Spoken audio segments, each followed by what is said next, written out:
তুমি 1 বছর সময় নষ্ট করলে, সময় তোমার 50 বছরের জীবন নষ্ট করবে। তুমি 1 বছর সময়কে নিয়ে খেলা করলে, সময় তোমাকে নিয়ে 50 বছর খেলা করবে। সারা জীবন আফসোস করতে হবে। তাই সময় নষ্ট করার আগে কথাটি যেন মাথায় থাকে। যদি স্বপ্ন পূরণ করতে চাও, এগুলো ছেড়ে দাও। 1. সকালে অনেক দেরিতে ঘুম থেকে ওঠা। 2. সারা দিন কিছু না করে শুয়ে বসে থাকা। 3. জীবনের কোনো উদ্দেশ্য বা টার্গেট না থাকা। 4. আবেগ এবং মিথ্যে সম্পর্কের পিছে ছোটা। 5. সারাদিন ফোনে ভিডিও দেখা। 6. সারাদিন বন্ধুদের সাথে আড্ডাবাজি করে সময় কাটানো। যদি টাকা ও সম্মান দুটোই চাও, তাহলে 7টি কথা মনে রেখো।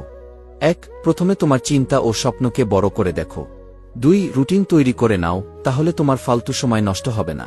3. তোমার সময়কে এমনভাবে কাজে লাগাও যেন ভবিষ্যতে তোমার প্রতি সেকেন্ডের মূল্য 1000 টাকা হয়। 4. এমনভাবে নিজেকে তৈরি করো যেন তোমার সঙ্গে দেখা করার জন্য সবাইকে পারমিশন নেওয়া লাগে। 5. নিজেকে এমনভাবে তৈরি করো যেন তোমার বাবা মা গর্ব করে বলতে পারে তুমি তাদের যোগ্য সন্তান। 6. এমনভাবে নিজেকে তৈরি করো যেন সবাই তোমাকে এক নজর দেখার জন্য পাগল হয়ে যায়। 7. যখন তুমি সফল হবে, যখন সবাই তোমাকে গুরুত্ব দেবে, সম্মান করবে, এটাই তোমার সবচেয়ে সেরা ইনকাম। জীবনে সফলতা আসে না 7টি কারণে। 1. রুটিন অনুযায়ী জীবন পরিচালনা না করা। 2. আজ না, কাল থেকে শুরু করব বলা। 3. এখনো অনেক সময় বাকি আছে ভাবা। 4. সকল কাজের বেলায় আলসেমি করা। 5. আমার দ্বারা এসব সম্ভব হবে না ভাবা। 6. প্রয়োজন ছাড়া ফোন ব্যবহার করা। 7. সারাক্ষণ শুধু আনন্দ ফুর্তি ও আড্ডা দিয়ে সময় কাটিয়ে দেওয়া। সবার চেয়ে এগিয়ে থাকতে এই 4টি কাজ করো। 1. সবাই যখন আড্ডা দিচ্ছে, তখন তুমি পড়াশোনা করো। 2. সবাই যখন পড়াশোনা নিয়ে ব্যস্ত, তখন তুমি চাকরির বই পড়ো বা টিউশনি করো। 3.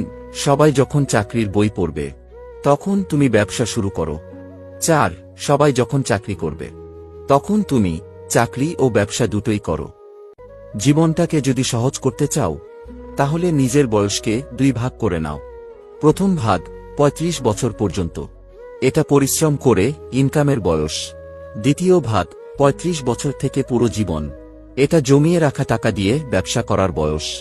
কারণ এই বয়সে শরীরে শক্তি কমতে থাকে, যার ফলে পরিশ্রম করা সম্ভব হয় না। জীবনে উন্নতি চাইলে একটি কথা মেনে চলুন: কারো সঙ্গে কথা বলার সময়, কারো সঙ্গে সম্পর্ক রাখার সময়, কারো সঙ্গে দেখা করার সময়, কোনো কাজ করার সময় এবং কোথাও যাওয়ার সময় নিজেকে একটি প্রশ্ন করুন, আপনার লাভ হচ্ছে নাকি ক্ষতি হচ্ছে?